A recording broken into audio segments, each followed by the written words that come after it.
Hola, buenas noches. Estamos aquí en la revista Proceso, en una transmisión de Facebook Live. Están conmigo los compañeros y colegas Álvaro Delgado y José Gil Olmos.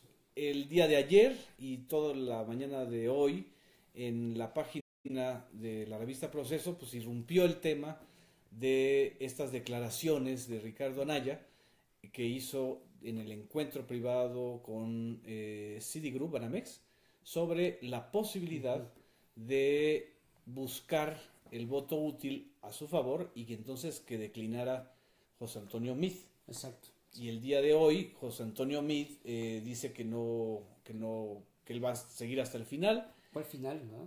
Pues es que no ha dicho si es el final del sexenio, si es el final de la campaña. Pero estoy aquí con los dos compañeros de la revista Proceso. Vamos a hablar sobre este tema, las preguntas que ustedes quieran hacerle a Álvaro Delgado o a José Gil. Aquí las vamos a transmitir y a compartir. Pues en primer lugar, Álvaro, ¿es mentira o es verdad esto que ahora Anaya está negando? No, pues naturalmente que es verdad como desde ayer se acreditó en la página de la revista Proceso, lo que el viernes en una reunión privada Ricardo Anaya le dijo a los directivos, a los funcionarios de Citi y Banamex, en el sentido de que él está dispuesto a reunirse, a hablar con Enrique Peña Nieto con el propósito de vencer, de derrotar a Andrés Manuel López Obrador en las elecciones del próximo julio. Es muy importante puntualizar esto porque voceros, testaferros de Ricardo Anaya han querido desacreditar lo que perfectamente se puede ver en el video. Es un video que es importante decirlo, no fue una filtración, no fue una maniobra oscura, es una videograbación que el propio equipo del candidato presidencial nos proporcionó a los que cubrimos su campaña, como es mi caso y como es el caso de todos los compañeros de los medios, solo que, y esto también es importante puntualizarlo, el viernes, quizá por las carreras en las que estábamos, no nos percatamos de eso. Yo revisé el video y me di cuenta de que efectivamente había esa frase a partir, y esto también es muy importante, de preguntas que le formuló el conductor Leonardo Curcio. Leonardo Curcio le pregunta de una manera muy directa si como Anaya dice, es el único candidato que le puede reñir la victoria a López Obrador, está dispuesto a solicitarle una cita a Peña, y Anaya responde que más que una cita, él está en disposición de construir con quienes quieran construir una posibilidad de una alianza para vencer a López Obrador. Que ya lo había planteado Jorge Castañeda, su vocero. Por supuesto, una semana antes el propio Jorge Castañeda públicamente lo dijo al diario Reforma, que claro que era importante ir por los priistas, ir por un acuerdo con Enrique Peña Nieto. Y no es algo nuevo. El propio o muchos miembros del círculo íntimo de Ricardo Anaya han hablado al respecto. Yo mismo la semana pasada, en el reportaje que publiqué, precisamente aludí a cómo había contactos entre el equipo de Ricardo Anaya y el personaje que en los hechos es el presidente del PRI, que es Rubén Moreira, y cómo también Rubén Aguilar, vocero de Ricardo Anaya, tenía contactos con Vanessa Rubio, mano derecha de José Antonio Meade. De manera que esto que dijo el viernes Anaya ante banqueros encaja perfectamente en un contexto de acercamientos y de una eventual alianza a partir precisamente de esta voluntad que existe. Esto es importante puntualizarlo porque ahora, hoy en la mañana, Anaya quiso desvirtuar esto diciendo que no estaba planteando de ninguna manera un pacto de impunidad, que simplemente había llamado al voto útil. Dijo que era la guerra sucia, ¿no? Y luego más tarde dice, es parte de la guerra sucia. Yo creo que es Anaya, con estas 3 posiciones, un prestidigitador verbal, alguien que cambia de acuerdo con el auditorio que lo está escuchando, pero cualquiera persona que vea el video que sigue estando en la página de Proceso se da cuenta de que la voluntad de Anaya por pactar con Peña para vencer a López Obrador es clarísima. Así es. Pepe, creo que nunca habíamos visto, no sé si a ti te había tocado, tú has cubierto ya 4 campañas presidenciales. 5. 5 campañas presidenciales, nunca habíamos visto un candidato oficial, además, es decir, con el PRI en el gobierno, tan débil como José Antonio Meade. Este tipo de versiones, de escenarios que se están manejando, ¿cómo se está sintiendo al interior del equipo de José Antonio Meade? ¿Se está encapsulando cada vez más el candidato, como lo planteas en la edición de este número de la revista Proceso? ¿O estás sintiendo que, al contrario, eso lo va a hacer crecer?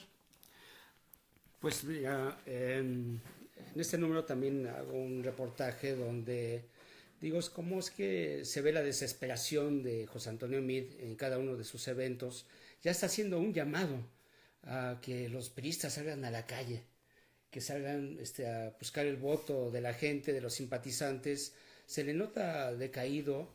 Creo que el reflejo más claro fue el pasado viernes en el Tecnológico de Monterrey, donde fueron invitados los candidatos y previamente, unas horas antes, a las 12:30, porque fueron muy puntuales ahí en el TEC de Monterrey, llegó Andrés Manuel y estaba lleno el auditorio.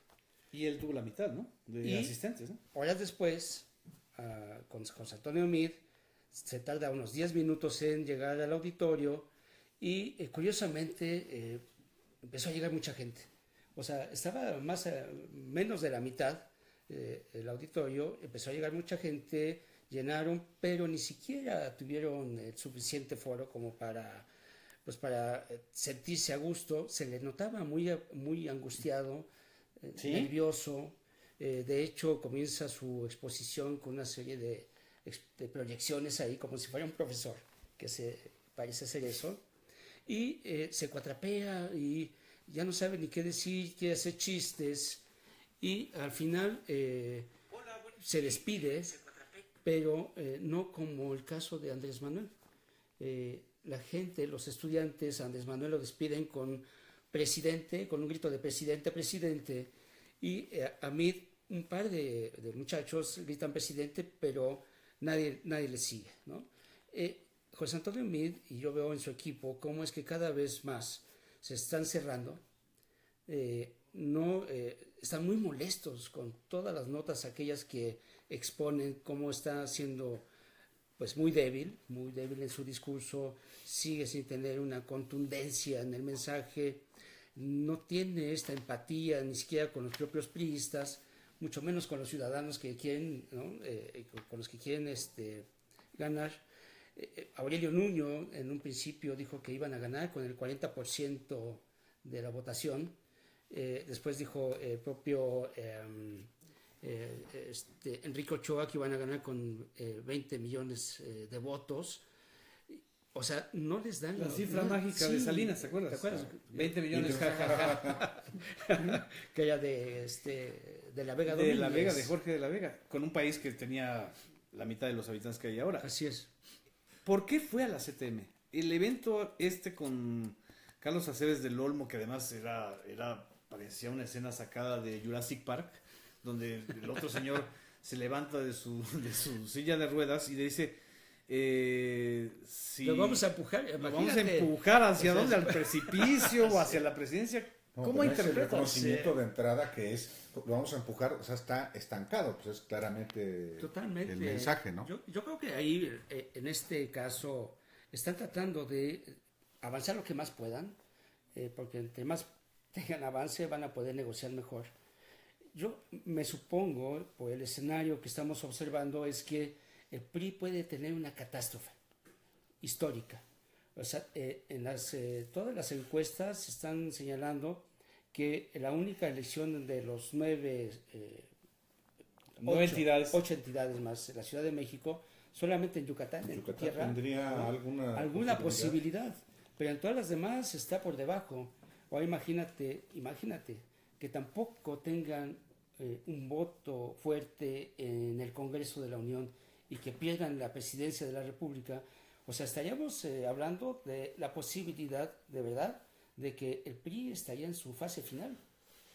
Este tipo de rumores, Álvaro, y este tipo de versiones tienen que ver también con lo que dijo el presidente del Instituto Nacional Electoral, el consejero presidente Lorenzo Córdoba, ante los banqueros, que el plazo fatal o límite para el cambio o la declinación de alguno de los candidatos es el 6 de mayo. ¿Crees que esto esté arreciando todas estas versiones?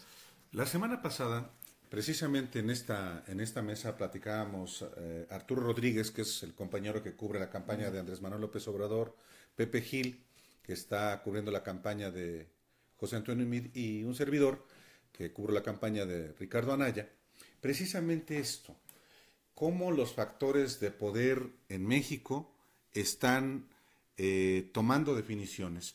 Y en buena medida esto explica lo que Ricardo Anaya fue a decirles a los miembros de Citibanamex el viernes. Él tiene una lógica de voto útil, muy claro. Pero no solamente el voto útil, hay una estrategia de acercamiento con los factores reales de poder en México, políticos, que incluye a Enrique Peña Nieto y que por eso lo dijo, económicos, que es el caso de los grandes magnates en el país con los que se ha reunido, o empresarios con los que se reúne en cada una de sus giras, como también en este número de Proceso lo publicamos, y que tienen que ver con una estrategia para atraer a ese voto priista que no le gusta a José Antonio Meade, pero que tampoco quiere a López Obrador, y de esa manera quiere capitalizar el voto llevándoselo para allá. ¿Se ve probable una declinación? Yo no lo veo viable realmente, pero eso es algo que está en el ambiente político y que por tanto se lo preguntaron por eso los banqueros al presidente del Instituto Nacional Electoral. Yo lo que creo es que esta estrategia de Anaya va a continuar para precisamente capitalizar el voto anti López Obrador, ser él el polo, polarizar la elección, pero un poco lo que transmite, lo que deja ver, lo que se ha revelado, lo que publicamos en Proceso en video y en escrito sobre este pacto con Peña, pues erosiona cualquier credibilidad de cambio de Ricardo Anaya. Y creo que por eso es que hoy busca desacreditar lo que él mismo dijo el viernes, en un afán de evitar que caiga en la falta de credibilidad, como ya la tiene desde hace muchos años. ¿Qué pasaría si realmente hubiera esa posibilidad de que declinara José Antonio Meade? Hoy el candidato a gobernador de Jalisco del Movimiento Ciudadano, Enrique Alfaro, dice que si se da esa posibilidad, él va a abandonar a Anaya. Es decir, también está el otro riesgo de que se desfonde todavía más, no el PRI, sino el frente de Anaya, ¿no? Por supuesto, esa es una de las cuestiones que también están latentes.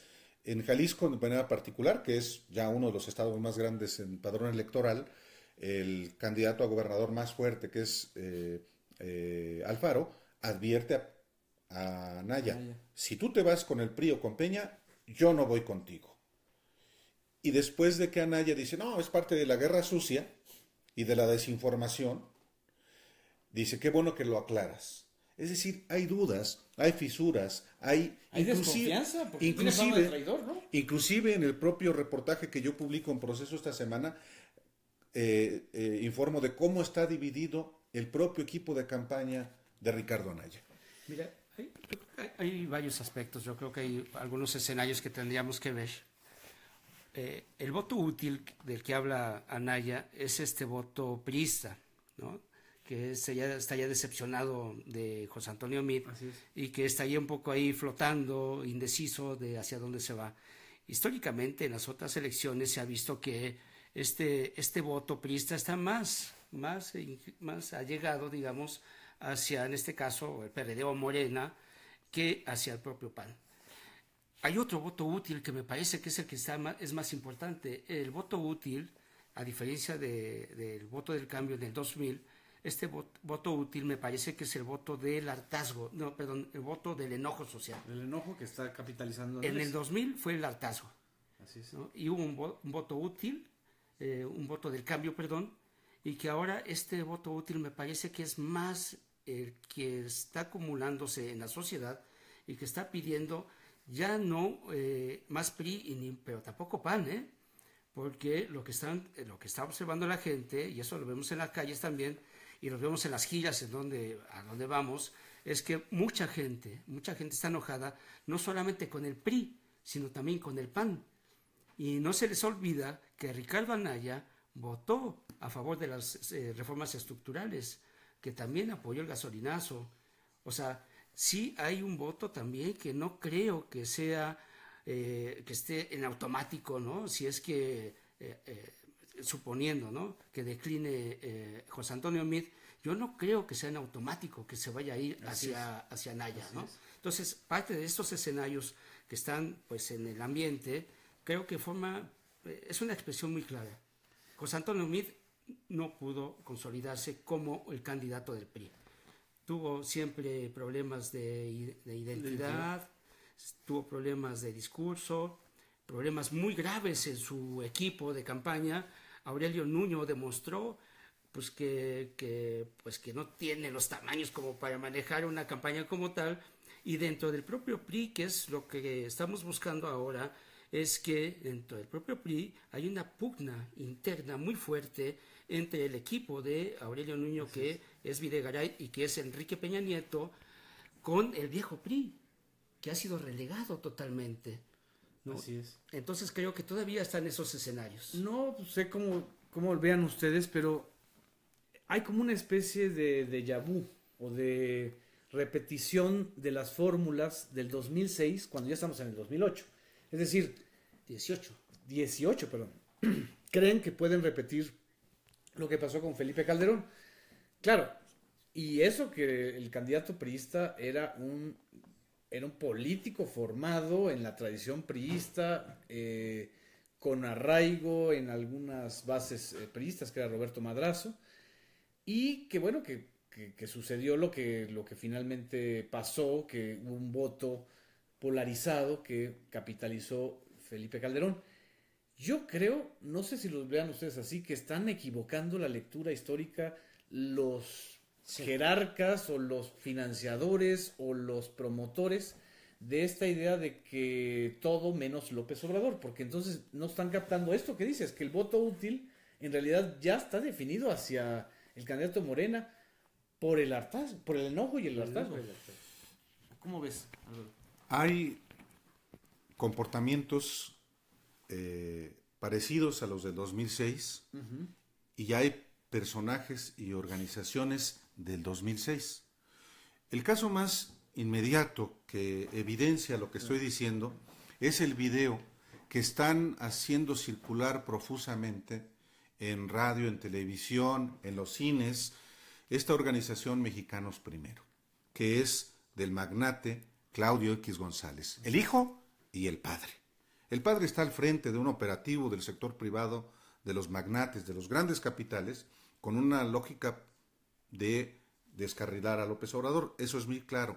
Pues es el mismo magnate que en el 2006 operó también para que en el entonces Instituto Federal Electoral se avalara la difusión y la contratación de spots de radio y televisión, pese a que la ley lo prohibía.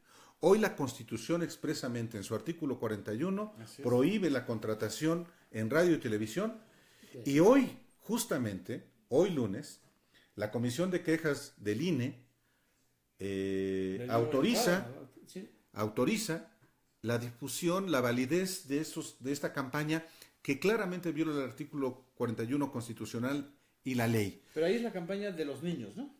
por eso, campaña de los niños, es la campaña no la de los del documental de populismo que todavía, No. digamos, ni siquiera... No, pero esa es la gravedad. Así es. Están utilizando además niños para entrometerse en la campaña electoral.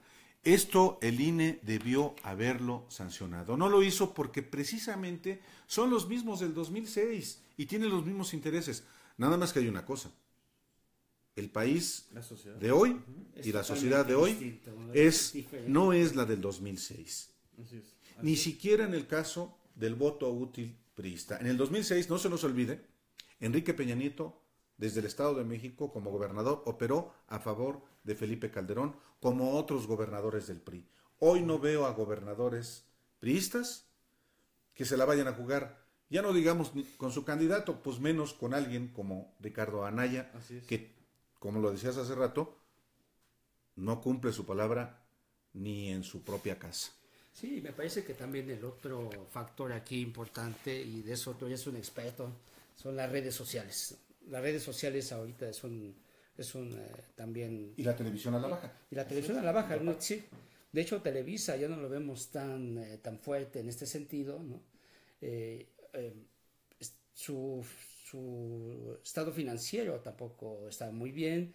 Las redes sociales están siendo muy importantes y creo que van a ser un elemento fundamental en esta elección, ¿no, Genaro? Sí, pero a diferencia incluso del 2006, que pues el uso de las redes era pequeñísimo, Facebook tenía un año apenas de estar ingresando a México. Aquí el problema es no solamente que hay las redes, sino que no las entienden. O sea, José Antonio Meade, que ahorita que recordaste el episodio del TEC de Monterrey, ellos creen que manejar redes es comprar acarreo digital. Es decir, Acarreo digital. pues es un carreo. O sea, así como acarreas a tu gente a los mítines, pues hay que acarrear a la gente. Y entonces piensan que la gente es muy idiota, que no hay maneras de... Además, por Dios, lo haces con los estudiantes que son los que usan más las redes. Quieres simular que te fue muy bien, ¿no? Y quieres entonces bajar el hashtag de López Obrador. Los hashtags son simplemente termómetros de cuantitativos, ni siquiera cualitativos. Mira, Ahí está. el último conteo que hizo Actúa, que fue la organización de estudiantes del El TEC, TEC de Monterrey. O sea, aquí estamos viendo este es un... 48%. Bien, A favor de- Se alcanza a ver cómo le fue a Andrés Manuel, cómo le fue a Mid y cómo le fue a A mi Anaya. candidato, no me lo hagan menos, ¿eh? A Anaya. Creo que al Bronco no estuvo. Ah, pero en todo caso no cuenta, ¿no? No, y el problema es que el candidato joven, supuestamente, Sí. el que es moderno, el que está proponiendo el uso de las tecnologías, también maneja muy mal sus redes sociales porque está negando todo. Es un mentiroso contumaz desde mi impresión. Entonces siempre cae en su propia trampa porque hay registro de todo lo que dice, todo lo que ha dicho y todo lo que ha hecho en menos de 2 meses. Es decir, en menos de 2 meses el señor Anaya era un perseguido político de una venganza de Peña Nieto y ahora quiere sentarse a platicar con él y eso evidentemente los usuarios de las redes sociales se lo van a cobrar. Bueno, es muy claro cómo el carácter opositor de Ricardo Anaya es muy reciente. Claro. Se le hinchaban las manos de tanto aplaudirle a Peña durante todo su sexenio. La expresión no es mía, la expresión es de Javier Corral. Javier Corral. Javier Corral, cuando contendió internamente con Anaya en el 2015, decía no solamente que se le hinchaban las manos a Ricardo Anaya, aplaudiéndole a Peña, sino que lo hizo prácticamente durante todo el gobierno y además describía a Anaya como un hombre mentiroso, tramposo y bueno para los negocios y el dinero. Doble cara, le dicen. Doble cara. En Querétaro tiene esa reputación desde hace muchos años. De manera que no es algo que tenga arraigo su oposición. Él fue, como diputado federal, de 2012 a 2015, como coordinador del grupo parlamentario, como presidente de la Cámara de Diputados, operador fundamental para las reformas del Pacto por México. Así es. Y luego, cuando llega a la presidencia del PAN en 2015, es el que la sigue avalando cosas, incluyendo el Sistema Nacional Anticorrupción. Hoy Anaya dice que esa es la solución, pero dejó impune absolutamente a Enrique Peña Nieto cuando se hizo esa reforma. Y eran cómplices. La pelea comienza realmente el año pasado. Entonces, poca credibilidad tiene realmente Ricardo Anaya. Y déjeme decir una última cosa. Luego hay panistas que me reprochan que por qué yo no hablo con él. Yo le he solicitado a Ricardo Anaya. No da entrevistas. Sí da. Bueno, a los que controla. Que quiere. Desde 2015 le he solicitado personalmente a él, a través de sus voceros, entrevistas, hasta la fecha, nada. ¿Quién sabe por qué? Pero es importante también decirlo de manera pública. Y una última idea, o penúltima, como ustedes quieran. A mí me llama mucho la atención que ni Anaya ni José Antonio Meade son políticos que hayan estado en una campaña presidencial antes. Es decir, en el caso de Anaya, pues estuvo apoyando una campaña de gobernador. Josefina. No, pero estuve con Josefina Vázquez Mota. Pero igual que Aurelio Nuño, es decir, como coordinador.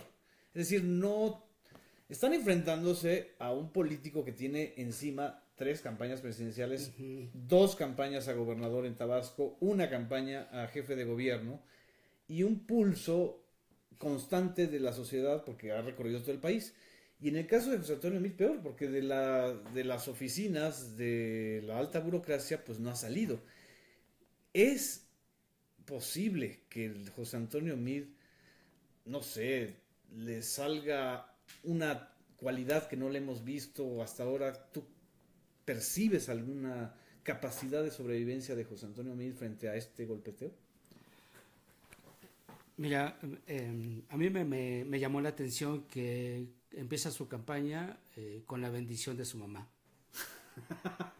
y de su papá. ¿Así empezó? Así empezó. O sea, va a la casa de sus padres, lo persignan y le dicen que le vaya muy bien.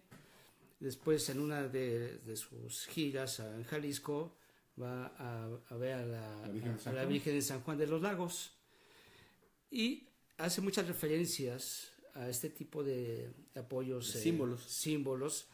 Creo que es parte también de su expresión, no solamente de su perfil personal, que digo es muy respetable, ¿no? Sino más bien creo que es parte de esta expresión de debilidad que tiene ya como candidato. La curva de aprendizaje se acabó en la precampaña, no se pudo consolidar como un candidato.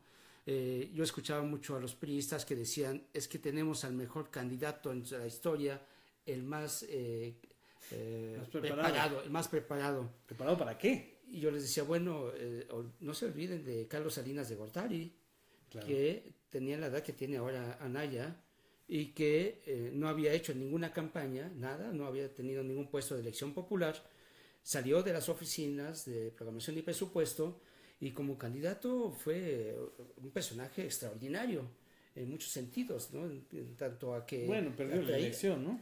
Bueno, la perdió, pero... históricamente. Haya sido como haya sido. La verdad histórica, digamos que hizo que... Pero tú lo veías y era un tipo que manejaba escenarios, claro, discurso, gente, etcétera. Y ves a José Antonio Meade y no maneja absolutamente nada. Yo de broma decía en algún momento que creo que si hay un cambio de candidato debería ser Juana, su esposa. Su esposa es... Porque debería declinar a favor de Juana. A favor de Juana, porque Juana es más carismática, es más simpática, se ríe y la gente se contagia, es más empática con los propios priistas. Y yo creo que en las noches deben de estar dialogando, oye Juana, no nos habíamos equivocado, a lo mejor tú debiste ser la candidata y no yo. Bueno, ¿ya tienes un micrófono ahí en esas conversaciones o no? Ya. Puede ser. Puede ser. Pero en fin, creo que sí, es muy difícil que pueda declinar a estas alturas. Si llegase un nuevo candidato del PRI, pues llega ya con el signo de fracaso, ¿no? ya no les da tiempo, me parece, no es el tiempo tampoco de Colosio, no es el caso tampoco, creo, y si llegase a tener una alianza con Anaya, el PRI, Peña, creo que sería sobre todo una operación debajo del agua, ¿no? De manejo de recursos, manejo de estructura. Yo también creo que los gobernadores no estarían tan convencidos. Se habla incluso en el PRI de una campaña de brazos caídos. Claro. Brazos caídos, o sea, los comités directivos estatales no están haciendo su tarea y además de eso no están teniendo los recursos. Para mí, esa es una señal de que están pensando en la derrota y ya no están bajando los recursos para mover toda la estructura. Eso me parece que es una señal muy clara de cómo están las condiciones. Una reflexión final.